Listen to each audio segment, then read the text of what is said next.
जय भीम आप सभी का। मैं रजत मौर्य आप सभी का स्वागत करता हूं बहुजन साहित्य के इस विशेष कार्यक्रम में, जहां पर कि हम जातक कथाओं द्वारा बुद्धिकीय प्रबंधन सीखने की कोशिश करते हैं। और हमारे बीच मौजूद रहते हैं डॉक्टर जसवीर चावला जी। आज हम समझेंगे उनसे कि निग्रोध मृग जातक जो कथा है, ये संस्कृत का वर्ड है और पाली भाषा में इसको मिग कहा जाता है। तो इस कथा से हम लोग क्या सीख सकते हैं, इस कहानी से हम लोग क्या सीख सकते हैं। स्वागत है डॉक्टर जसवीर चावला जी आपका। धन्यवाद। जय भीम। नमो बुद्धाय।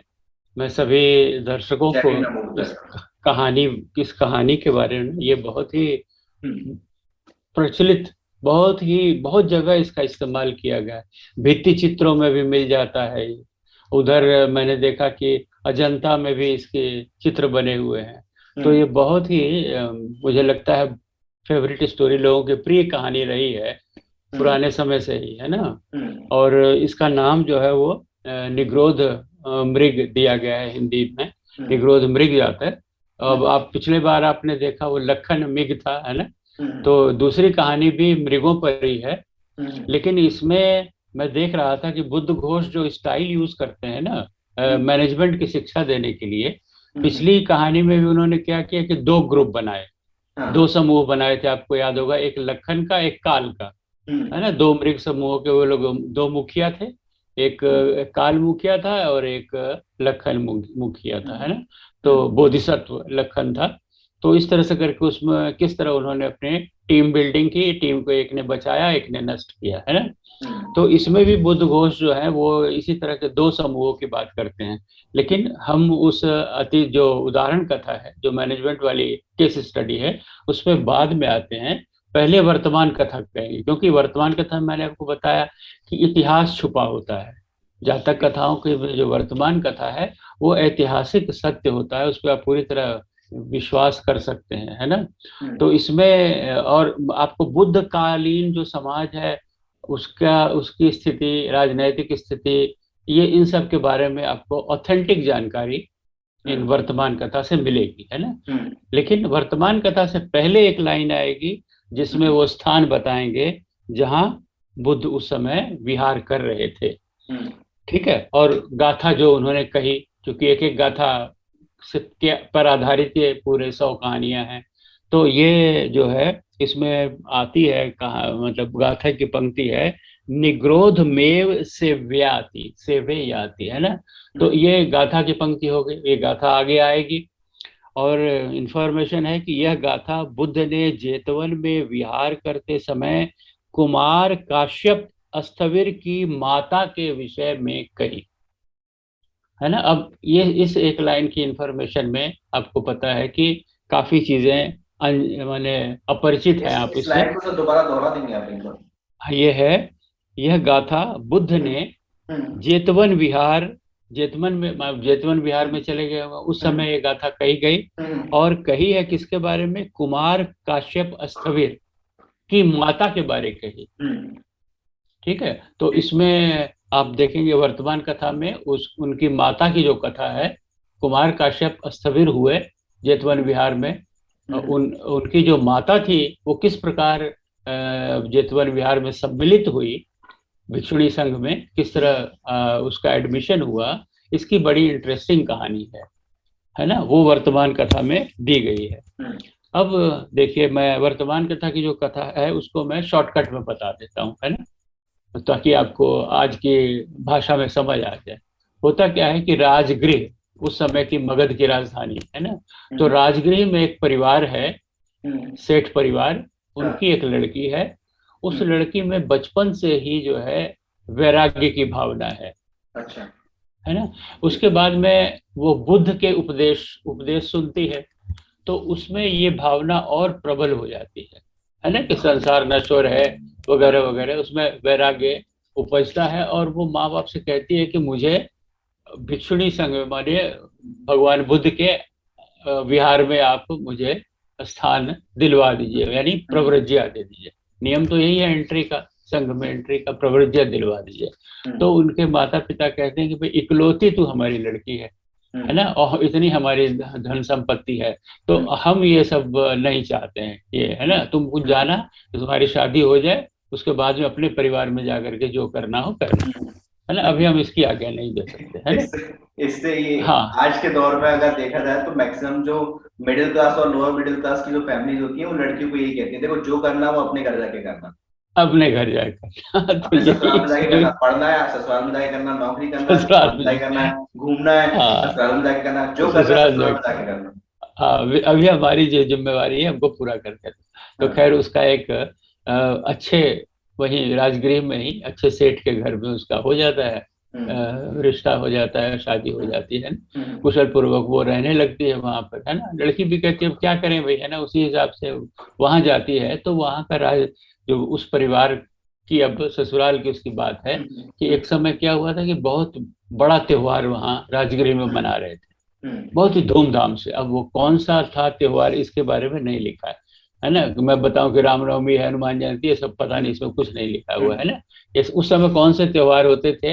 लेकिन अगर मैं दूसरी जातक कथाओं के आधार पर कहूँ तो मुझे लगता है कि उस समय जो होते थे ना त्योहार वगैरह, कोई वृक्ष पूजन, बोधि वृक्ष पूजन या इस ढंग से त्योहार होते थे, है ना। हम्म। क्योंकि वृक्षों को उस समय बहुत लोग पूजते थे।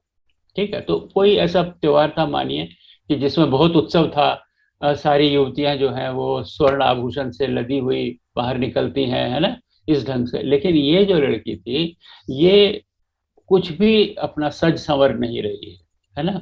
पहले चंदन के लेप वगैरह लगाते, वो सब कुछ नहीं, एकदम माने वैराग्य इसमें बहुत ज्यादा है। तो हम्म। इसके पतिदेव जो है वो आते हैं, देखते हैं, अरे तो वो तो तैयार नहीं हुई, है ना, सब लोग इतना, माने क्या चक्कर है। तो वो बताती है कि मैं क्या तैयार हूँ, मतलब मेरा जो शरीर है ये तो हम्म। माने मैल और क्या कहते हैं, गंध दुर्गंध से भरा हुआ है शरीर है ना। हम्म। इसमें पूरी वो क्या कहते हैं वर्णना दी है, मैं वो कह करके आपको बोर नहीं करूंगा। हम्म। कितने महल और इसमें तरह तरह की जो है उसको काफी अच्छे तरीके से एलेबरेट किया आप यहाँ पर शॉर्ट में। इलेबोरेट किया हाँ। है कि भाई हर जगह से तो थूक निकल रहा है, नाक से नेटा निकल रहा है, गू निकल रहा है, तमाम तरह की चीजें, तो हम्म। इसको मैं क्या सजाऊं, है ना। हम्म। तो उसके पतिदेव खिन्न होकर कहते हैं तो अच्छा है कि तुम फिर प्रव्रजा ले लो, और तुमको शरीर से कोई लेना ही देना नहीं है, ना बाहर से कोई लेना देना है, तो इससे अच्छा है कि तुम बिहार में चली जाओ। तो वो कहती है कि भाई स्वामी मैं यही तो चाहती हूँ, है ना, कि हम्म। मुझे तो प्रव्रजा दिलवा दीजिए। तो कहता है ठीक है, मैं तुमको कल ही प्रव्रजा दिलवा देता हूँ, है ना। हम्म। अब वो क्या होता है कि अगले दिन जो है उसको ले जाता है, और यहाँ पर देखिए वर्णन आया है कि देवदत्त के विहार में हम्म। भिक्षुणी संघ में, है ना, वहां पर इसको प्रवर्ज्य दिलवा देता है। हाँ। ठीक है, अब देखिए माफी इस चाहूंगा पर सर, मुझे दवाइयाँ आ रही हैं हाँ, लेकिन मैं एक्चुअली नींद पूरी नहीं होती मेरी, इस वजह से कंटेस्ट किया। जी जी मैं समझ रहा हूँ। हाँ। लेकिन ये कहानी सुनिए, बहुत ही इंटरेस्टिंग हाँ कहानी है, नहीं, मैं क्योंकि सुनता हूँ इसमें कहानी, लेकिन ये मैंने क्लियर कर दिया कि मुझे नींद आ रही है क्योंकि मैं सोया नहीं हूँ इस वजह से, तो इसको जी जी अदरवाइज जी, मत लीजिएगा कि मैं बोर हो रहा हूँ आपकी बात सुन के, ऐसा नहीं नहीं है। ठीक। हाँ। वैसे लोगों को ये भी कई बार कहते हैं कि सर आपकी आवाज इतनी मधुर है कि नींद आ जाती है। लेकिन अगर ये मेरी नहीं मुझे नींद नहीं अगर आ रही। मेरी आवाज तो मैं आपको जो चीज अभी बताने जा रहा हूँ उसमें बहुत बड़ा डिबेट हो अच्छा। गया, अच्छा। है ना। वो इस तरह से कि भाई भिक्षुणी संघ जो बना था, है ना, हम्म। ऐसा बताते हैं कि प्रजापति गौतमी, हम्म। यानी भगवान बुद्ध की जो स्टेप मदर थी, फोस्टर हम्म। मदर, हम्म। है ना, फोस्टर मदर कहना चाहिए, स्टेप मदर नहीं, फोस्टर मदर थी, जिन्होंने अपना दूध पिलाया था उनको, क्योंकि महामाया तो गुजर गई थी बचपन में ही। तो हम्म। वो पहली भिक्षुणी थी, हम्म। ऐसा लोग मानते हैं कि भिक्षुणी संघ कि उन्होंने ही आरंभ किया। लेकिन यहाँ मैं देख रहा हूँ कि ये जो है ये देवदत्त के विहार में भिक्षुणियों में शामिल हो गई। इसका मतलब कि देवदत्त पायनियर था इस मामले में, उसने अपने बिहार में भिक्षुणी संघ ऑलरेडी स्थापित कर दिया था। खैर इस पर हम लोग फिर आएंगे, क्योंकि ये कथा मैंने एक जगह और फिर पढ़ी है, एक और जातक कथा में है, ये हम्म। वर्तमान कथा है ना, तो हम लोग तब उसका डिस्कशन कर लेंगे। अभी ये होता है कि वो देवदत्त के बिहार में चली जाती है। हाँ।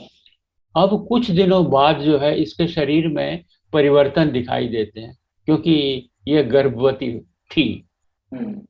ये गर्भवती थी, इसलिए इसका शरीर उस हिसाब से, तो जो भिक्षुणियां थी साथ में उन्होंने कंप्लेन कर दी हम्म।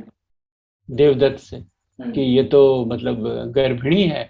हम्म। तो देवदत्त जो है वो बिल्कुल क्रुद्ध हो जाता है कि ये तो मेरी पूरी बदनामी हो जाएगी, हाँ। भिक्षुणी संघ में इस तरह से एक गर्भवती जो रह रही है, इसका क्या चक्कर है, मतलब, है हाँ। ना, और बिहार तो फिर बदनाम हो जाएगा। तो वो कहता है कि इसको अप्रव्रजित कर दो, है ना, ये हमारे संग के लायक नहीं है ना, इसको हाँ, निकाल दो एक तरह से, है ना। अब ये लड़की जो अपने माता पिता के घर से भी निकल आई हुई है, पति के घर से भी निकल आई हुई है, अब कहाँ जाए, हम्म, है ना। तो हम्म, ये कहती है लड़की कि भाई मैंने तो भगवान बुद्ध के प्रति मेरी आस्था है, मैं तो देवदत्त के संग में शामिल ही नहीं होना चाहती, है ना। हम्म, इसलिए मुझे वहां जेतवन ले चलो जहां पर भगवान बुद्ध हैं, मैं तो उनकी शरण में जाऊंगी, हम्म, है ना। बुद्धम शरणम गच्छामि वो पढ़ती थी।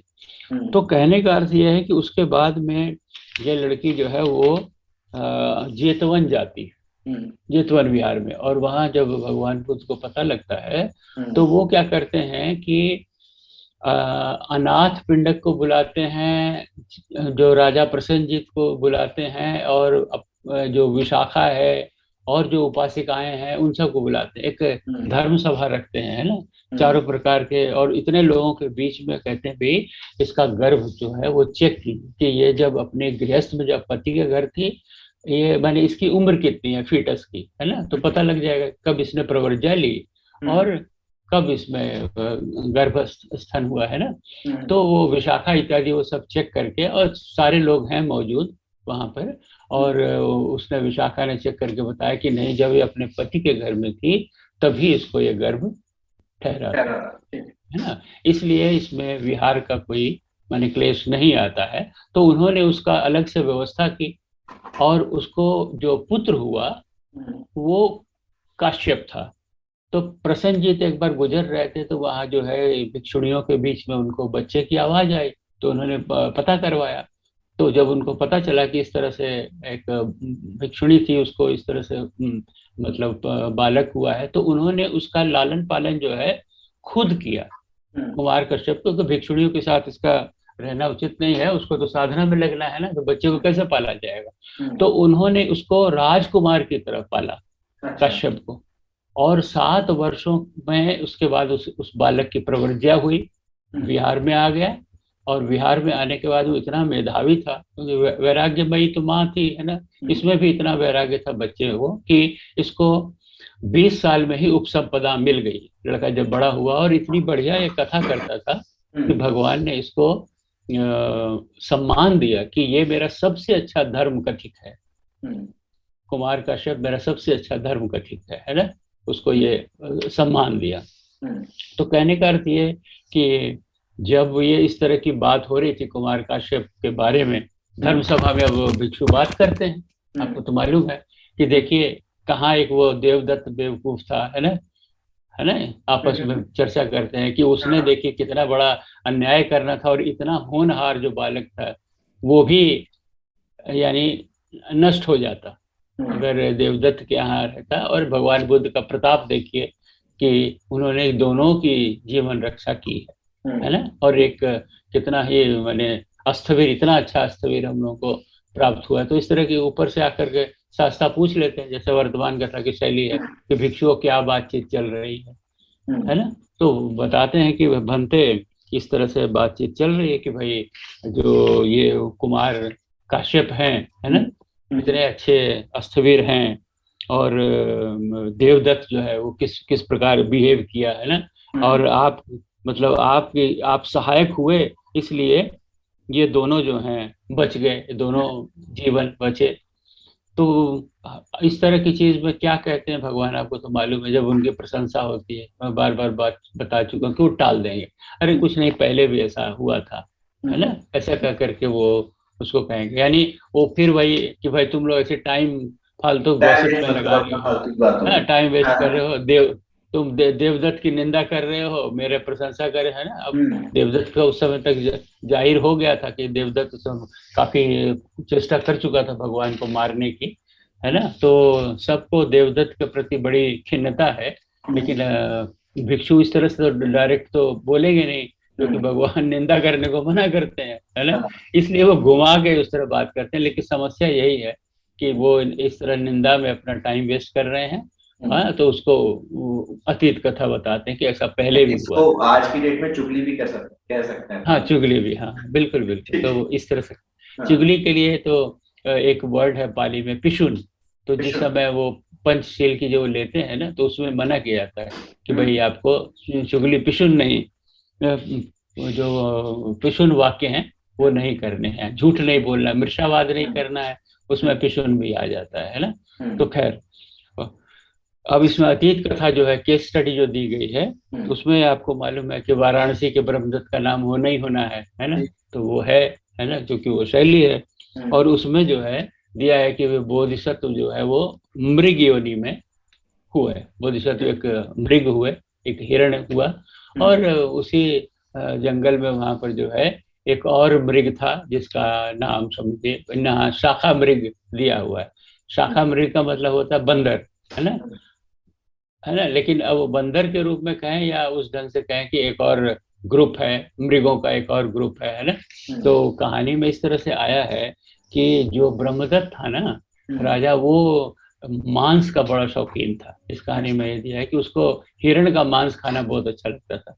तो वो क्या करता था, अपने वो जनपद वासियों सबको लगा लेता था अपने, जब आखेट के लिए जाता है शिकार करने के लिए, तो सबको सबको इन्वॉल्व कर लेता था, है ना। उसमें आपको मालूम है उसको घेर घार के, मृग को घेर उड़ के मारना पड़ता है उस तरह से। तो लोगों ने देखा कि इससे हमारा बहुत टाइम वेस्ट होता है, ये तो इसका तो रोज का काम है कि रोज शिकार खेलने पहुंच जाते हैं, हमारे काम का नुकसान होता है। तो उन लोगों ने एक आइडिया लिया, उन्होंने क्या किया कि एक ऐसा उपवन बना दिया, है ना। एक मैंने छोटा सा फॉरेस्ट टाइप बना दिया, उसमें बाकी अरण्य से जो है सारे मृगों को घेर करके, आवाज करके या जैसे भी है ना, उनको डरा उसमें करके, उस छोटे से एरिया में उसको, उतने बहुत सारे हिरणों को उसमें कन्फाइन कर दिया। एक तरह से उसको क्या कहते हैं, जैसे जू बना देते हैं, है ना। मतलब एक जगह छोटा इकट्ठा सा कर दिया। एक अभयारण्य जैसे है ना, हाँ, उस तरह से एक छोटी जगह पे आजकल के उनको। डेट में जैसे जो जू रहते हैं, जो चिड़ियाघर में जो रहते हाँ, वो छोटी जगह में पूरा फॉरेस्ट की जगह एक सब फॉरेस्ट में वो बहुत सारे हिरण इकट्ठे कर दिया, और राजा से बोला कि राजा साहब आप जो है ना, बड़े आराम से जितने हिरण मारने हो यहीं पर आपको हिरण मिल जाएंगे, है ना। हैं। तो क्या होता था, कभी राजा स्वयं आता था, कभी उसका रसोईया आ जाता था, और चूंकि बहुत से हिरण है, एक आध तीर तो कोई लग ही जाएगा, है ना, जख्मी होगा, धीरे धीरे मर जाएगा, ये लोग उठा के ले जाके मांस वांस खाते थे। इस तरह से करके उनका था। तो जो हिरण है ना, वो उनको क्या होता था कि भाई हमको तो एक आदमी को, एक मेरे को तो मरना ही मरना है, ये लोग आएंगे तीर मारेंगे, है ना, वो हमको पहले घायल करेंगे, फिर पीड़ा होगी, उससे उससे अच्छा है इन लोगों ने, बोधिसत्व ने और जो दूसरा शाखा मृग था, उससे इन दोनों ने आपस में तय किया कि ऐसा है कि एक एक यहाँ पर बलि वेदी बना बना देते हैं ना, एक नियत स्थान कर लेते हैं। वहां एक दिन हमारे ग्रुप में से कोई आ जाएगा, एक हिरन, बारी लगा देते हैं कि आज तुम्हारी बारी, कल फिर एक दिन तुम्हारे यहाँ से आ जाएगा, फिर एक दिन मेरे यहाँ से, इस तरह से बारी बांध देते हैं। और हमारे ग्रुप के अपने अपने दोनों ग्रुप में जो है, एक एक दिन तुम्हारे ग्रुप से, एक दिन मेरे ग्रुप से, ऐसे करके, तो किसी को कोई प्रॉब्लम नहीं होगी, है ना, ठीक है। तो इसी तरह होता था, वो एक मृग जा करके वहां पर, जब राजा का आता था टाइम, है ना, आने का, चाहे उसका रसोइये का आने का, एक एक ना एक मृग वहां पहुंच जाता था कि भाई हमारे शिकार मत कीजिए, हम आ गए हैं, समर्पण कर दिए, हाँ ले जा। तो इस तरह से चल रहा था, है ना। तो एक बार क्या होता है कि एक हिरनी गर्भवती होती है ना। तो ये उस दिन शाखा मृग का वो बारी होती थी उस ग्रुप की। तो उस ग्रुप में एक वो हिरनी थी जो गर्भवती थी, तो उसने जो है उससे कहा, शाखा मृग से, उसका जो मुखिया था, कि भाई ऐसा है कि भाई एक हम लोग दो जान है ना, मेरे में एक जान और समाई हुई है, तो हम लोग की दो बार बारी हो जाएगी, आज के लिए तुम छोड़ दो, है ना, कि मेरे लिए ये बच्चा भी मर जाए, है ना, मुझे तो मरना ही है, लेकिन मेरे साथ बच्चा मर जाए, इससे अच्छा ये है कि आज मेरी जगह किसी को भेज दो, बच्चा हो जाएगा, तो उसके बाद में हम लोग दो दो टर्न हो जाएंगे, है ना। आप समझ रहे हैं ना, एक बार मैं चले जाऊंगा, एक बार बालक चला जाएगा, इस ढंग से। तो ये कहता है कि वही सब मेरे को नहीं मालूम है, तुम्हारा टर्न है, तुम जाओ, फालतू बकवास मत करो, डोंट वेस्ट माय टाइम, ऐसा करके जैसे होता है, बहुत सारे मैनेजर बोल देते हैं ना उस ढंग से। उस मुखिया ने बोल दिया, भाई it is none of my business, you mind, है ना, तुम जाओ वहां पर। अच्छा, अब ये बेचारी जाती है बोधिसत्व के पास, है ना, कि भाई ऐसी ऐसी बात है ना, और कुछ करो इसका। तो बोधिसत्व के मन में तो दया होती है, कहती भाई ये इसको तो बचाना जरूरी है ना, एक एक जान उसमें पल रही है ना, एक की वजह से दो जानें चली जाएंगी, तो मैं चला जाता हूँ, है ना। अब कहानी के शुरू में ही दिया हुआ है कि जो बोधिसत्व था, है ना, वो इतना सुंदर हिरण था, है ना, बहुत ही आकर्षक। तो जिस समय ये लोग गांव वालों ने सौंपा था ये हिरण्य उद्यान, है ना, हिरण का उद्यान जब सौंपा था, तो राजा ने कहा था कि बाकी सबको तो ठीक है, लेकिन इनको मैं नहीं मारूंगा, इनको अभयदान दे दिया। ठीक है, क्योंकि ये इतने आकर्षक है कि इनको रहना चाहिए, है ना। ये मांस खाने के लायक नहीं, है ना, इस ढंग से भी इतना बढ़िया इनका ये आकर्षण है।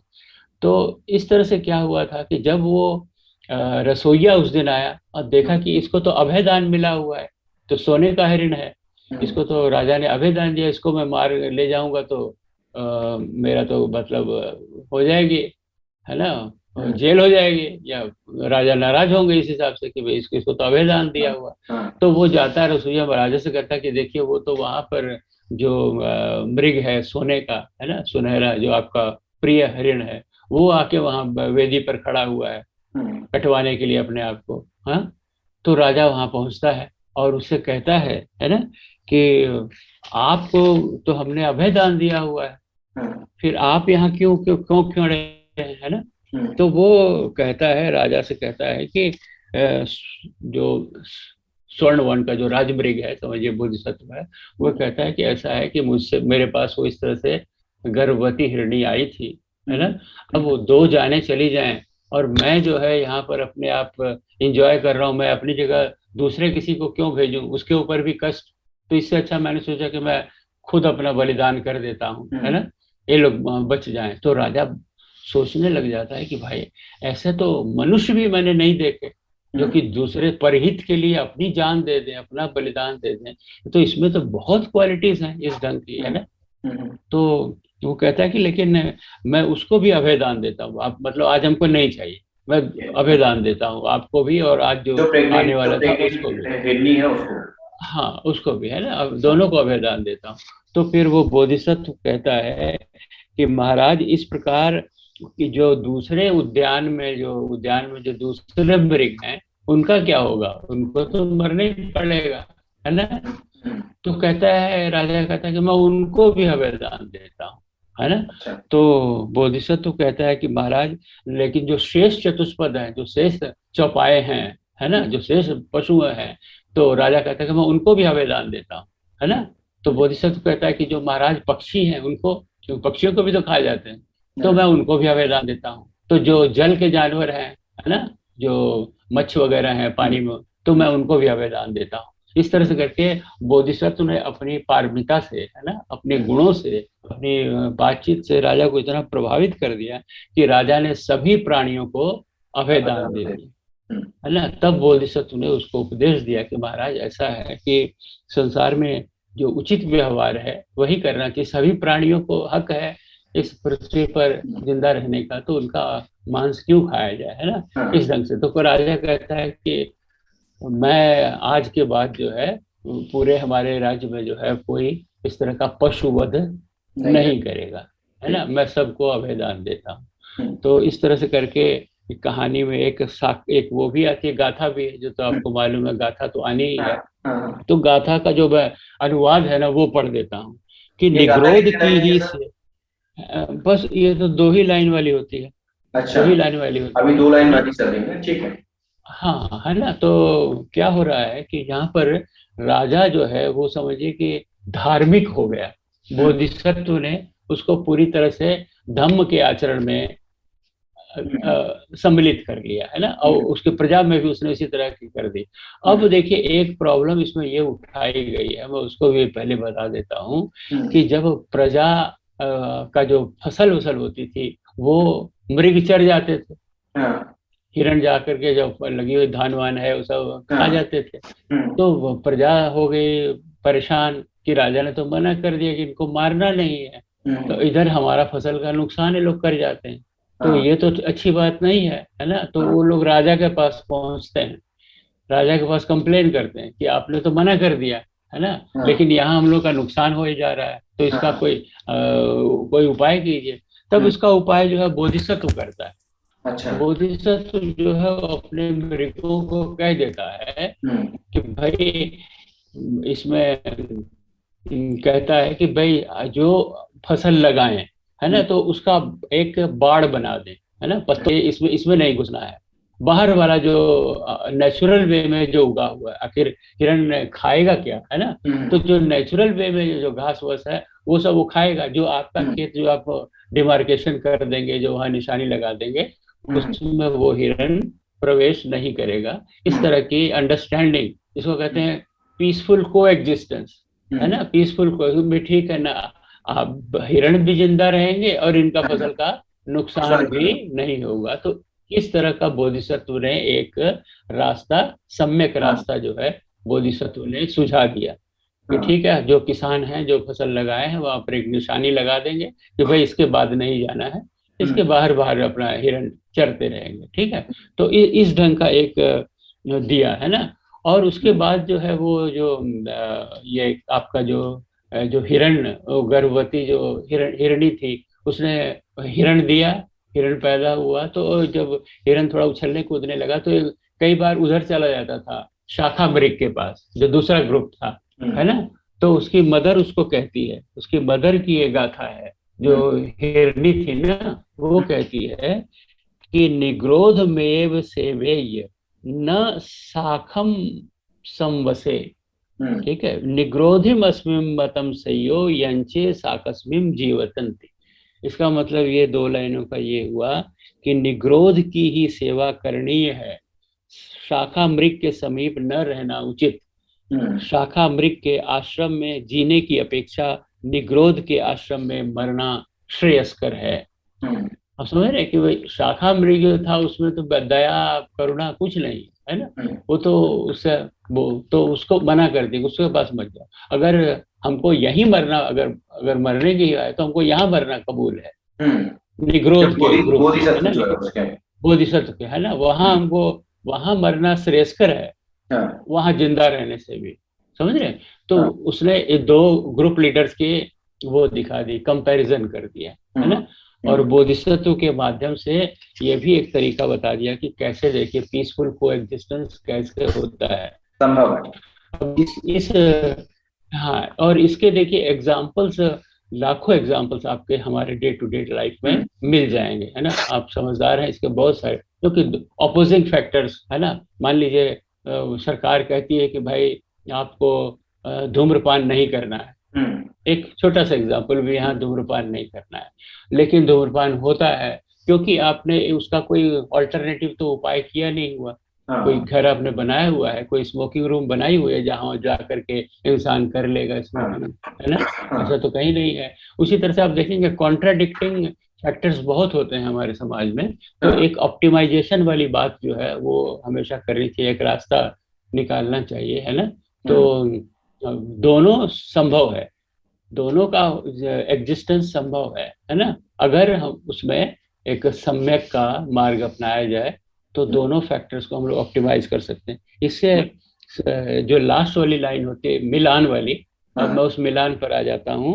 उस मिलान में क्या किया है कि बताया है कि भाई जो शाखा मृग था वो देवदत्त था, देवदत्त था, है ना। और जो हिरणी थी वो अब की ये जो अस्थविरी है जिसने पुत्र को पैदा किया, है ना, वो था। और कुमार काश्यप जो है वो हिरण का जो बच्चा हुआ।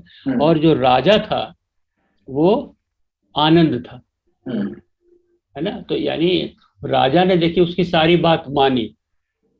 हिरण बोधिसत्व जैसे जैसे कहता गया, राजा जो है जितना माने धार्मिक था, उसमें परिवर्तन हुआ, उसके सोच में परिवर्तन हुआ। तो आनंद जो है, आनंद को उसमें ला करके ये बताया गया कि भाई ठीक है, ये दोनों का यानी तालमेल जो है ना, बोधिसत्व और राजा का, है ना, ये फिट इनका बैठा, इसलिए ये सारी व्यवस्था मुकम्मल हो पाई। इसी तरह से जो जो कहते हैं कि भाई राजा को आनंद जो है ना, आनंद जहां पर भी राजा का जिक्र आएगा ना, वहां देखिएगा कि आनंद को ले आएंगे, क्योंकि बिहार का जो पूरा एडमिनिस्ट्रेशन है मोटा मोटी, है ना, वो आनंद देखते थे। अच्छा। धम्म सेनापति धम्म की बात देखते थे, है ना। और बाकी जो प्रशासनिक वगैरह चीजें हैं, है ना, वो आनंद देखते थे। तो आनंद का रोल लगभग एक राजा की तरफ से था, है ना। और शास्त्रा को इसमें चारिका करते हुए जी, धर्म इसमें प्रचार सर करते थे। आप दोबारा एक चीज क्लियर करें कि प्रॉब्लम क्या है हाँ, और उसका सॉल्यूशन क्या है, सोल्यूशन क्या है। हाँ, इन तो दो पर देखिए, आप एक बार। प्रॉब्लम शुरू में ही उस कहानी के माध्यम से ये प्रॉब्लम आई कि भाई जो भिक्षु है ये गॉसिप कर रहे हैं, हम्म, देवदत्त की निंदा हो रही है, और हम्म, इधर कुमार काश्यप की बातें हो रही हैं, हाँ, भिक्षुणी की उसकी माता की बातें हो रही हैं। तो हम्म, तरह तरह के, अगर है कोई आदमी किस तरह से ले रहा है, कोई आदमी किस तरह से ले रहा है, तो इस तरह से टाइम वेस्ट हो रहा है ना। और निंदा भी हो रही है ना।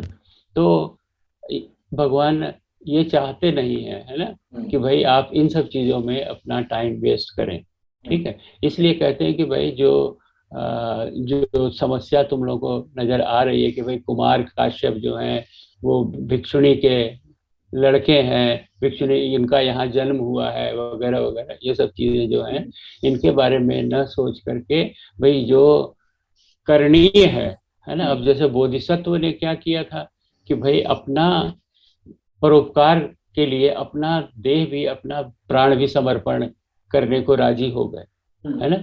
और इस तरह के आचरण से उन्होंने वैसे राजा को भी, जो कि मांस का लोभी था, रोजाना उसको मांस चाहिए था, उसको भी इस आचरण द्वारा बदल दिया, हम्म, है ना। यानी अगर आप में वो उच्च आचरण है तो हाँ, आप किसी अन्यायी को भी आप बदल सकते हैं, उसके हृदय का परिवर्तन कर सकते हैं। बोधिसत्व के माध्यम से ये संदेश निकलता है।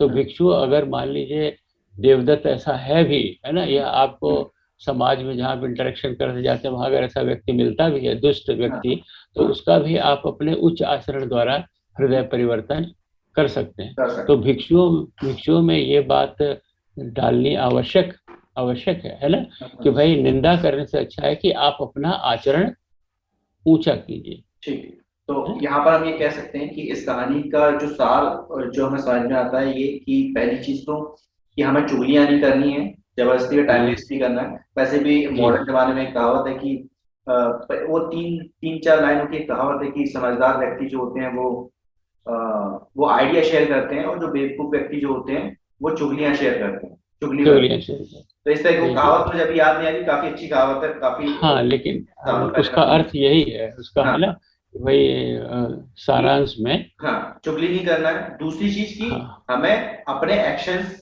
एक्शंस लेने हैं, चुगली करने से टाइम वेस्ट करने से अच्छा है अपना एक्शन लो। एक्शन कहाँ लेने एक्शन। हैं कि आप अपने चरित्र की गुणवत्ता को और उभारो और अच्छा करो। हाँ, और परोपकार में, हाँ, परोपकार के लिए अगर प्राण भी उत्सर्ग करना पड़े तो हाँ, आप उसके लिए प्रस्तुत रहो, है ना। हाँ, जैसे बोधिसत्व था, हाँ, और फिर बोधिसत्व ने ये कि वो भी अरेंजमेंट कर दिया, हाँ, अपने लोगों को भी उसने मॉडिफाई किया कि भाई आपको मनुष्यों को तंग नहीं करना है, हाँ, मनुष्यों का नुकसान नहीं करना है। हाँ। तो एक विन विन सिचुएशन ले आए ना।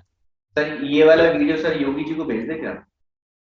आप इसका कई तरह से उपयोग कर नहीं, सकते हैं। मैं आज ये आज सरकाजम था देखिए ना, सर, योगी आदित्यनाथ की आप बात कर इसको रहा था। पुतिन को भी भेजिए और जेलेंस्की को भी भेजिए, कि अच्छा, एक रास्ता तो बनता है ना भाई, हाँ, आप एक रास्ता तो बनता है। एक हाँ, भाई ये आपका भी नुकसान नहीं हो, हाँ, इनका भी नुकसान नहीं हो, है ना, हाँ, इस ढंग का एक संभव है। आप बैठ हाँ, करके इस हिसाब से तय कर सकते हैं। बोधिसत्व ने ये रास्ता दिखाया, हाँ, है ना, बातचीत के माध्यम से आप हल निकाल सकते हैं। हल निकाल सकते हैं। तो ये संभावना, इसका एप्लीकेशन जो है वो कई हम्म, जगह किया जा सकता है ना। हम्म, और मैं आपको बताऊं, अपने अपने समाज में भी आप पाएंगे कि हम्म, भाई जहाँ भी कॉन्ट्राडिक्टिंग फैक्टर्स हैं, है ना, जहाँ भी कॉन्ट्राडिक्टिंग फैक्टर्स हैं उनको आप एक उनका समन्वय करते हुए बैठ करके एक रास्ता निकल सकता है कि हम्म, भाई घोड़ा घास नहीं खाएगा, जैसे कहते हैं ना भाई, घोड़ा घोड़ा घास से थोड़ा दोस्ती सा कर नहीं लेगा तो करना, खाएगा, हाँ, हाँ, है ना। तो लेकिन उसका एक रास्ता तो बीच का निकल सकता है। तो हम्म, ठीक है, घोड़े के लिए भी होगा, घोड़ा भी जिंदा रहेगा और घास भी जिंदा रहेगा, हाँ। है ना। तो और ऐसी सारी व्यवस्था करने की जिम्मेदारी उसकी होती है जिसके पास दिमाग होता है। अब आप जानवर से ये उम्मीद नहीं कर सकते आज के समय में कि वो करेगा, ये हमको हाँ, करना तो पड़ेगा। कहें जो मुखिया, यहाँ पर मुखिया जो बोधिसत्व है, जो अच्छा मुखिया कौन होगा, जो इस ढंग का रास्ता निकालेगा कि हम्म, भाई हमारा समाज भी रहेगा, और वो ऑपोजिट जो धारा का समाज है वो भी रहेगा, दोनों का हाँ। पीसफुल को एग्जिस्टेंस इज पॉसिबल, है ना। उसका कहने का मतलब ये है कि दोनों का एग्जिस्टेंस पॉसिबल है, प्रोवाइडेड लोलुपता ना हो, कि हाँ। मांस खाने की जो वो लोलुपता है जो वो ना हो, है ना।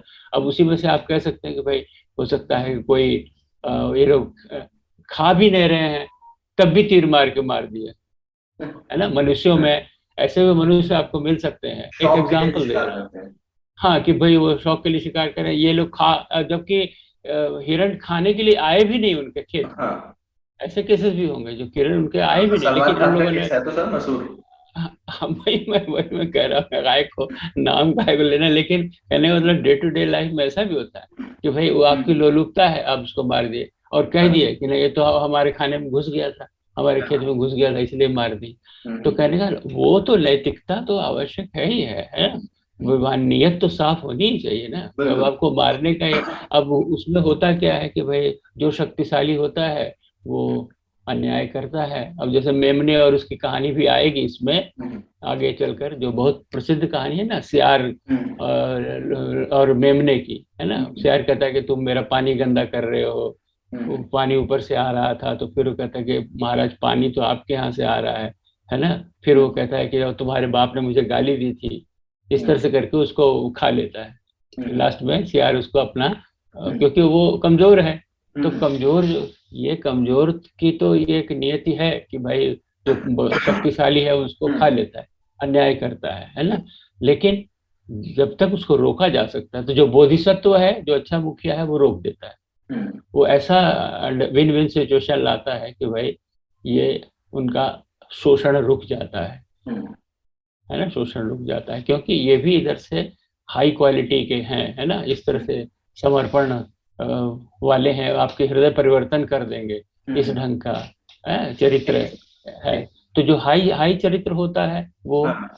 रोक देता है इस तरह ठीक के है, जिसका अन्याय को। चरित्र, जो गा- व्यक्ति चरित्रवान गांधी जी होता ने है। हाँ। गांधी जी ने इसको करके दिखाया, कई बार करके दिखाया, है ना, कि अपने हृदय परिवर्तन कर दिया, है ना। खैर मैं इस बात से कहीं थोड़ा इत्तेफाक नहीं रखता। नहीं, लेकिन जो क्योंकि उसमें कई एक ऐसी कथाएं आपको मिल जाएंगी, गांधी के है ना। बारे में सर एक अब गांधी हो और सकता है अम्बेडकर, इसमें। ये इस तरह जी से एक जी। किताब है, हाँ, अम्बेडकर साहब ने भी ऐसा अरुंधति बहुत राय किया। जी ने लिखी है। तो अच्छा। उसको जब मैंने पढ़ा तो गांधी के बारे में जो चीजें मुझे समझ में आई जी कि जी। किस तरीके से एक बनिया को एक हम्म, महात्मा का जोगा पहनाकर और दर्जा उसकी प्राप्त मार्केटिंग किया। की गई थी। जी जी आप सोचिए कि जब वो वहां पर थे साउथ अफ्रीका में, तो वो जी जी जो वहां के जो अश्वेत थे, वहां के जो ब्लैक पीपल थे, उनके जी अगेंस्ट जी। काम कर रहे थे हाँ। साउथ अफ्रीका जी में। जी यहां तक की जी बात आती है कि जिस गेट से ब्लैक्स को अंदर आना होता था, उसी गेट से जी जी। इंडियन भी अंदर जाते थे। तो हम्म। गांधी जो है, मिस्टर गांधी, ये पहुंच गए वहां के किसी उच्च अधिकारी के पास कि देखिए हम जी लोग जी। तो इनसे गोरे हैं, अच्छा हमारे अच्छा। रंग जी में तो जी। इनमें फर्क है, हाँ हाँ हाँ। हमें तो अलग गेट से जाने दीजिए ना, हाँ। हम क्यों इनके साथ से जाएं।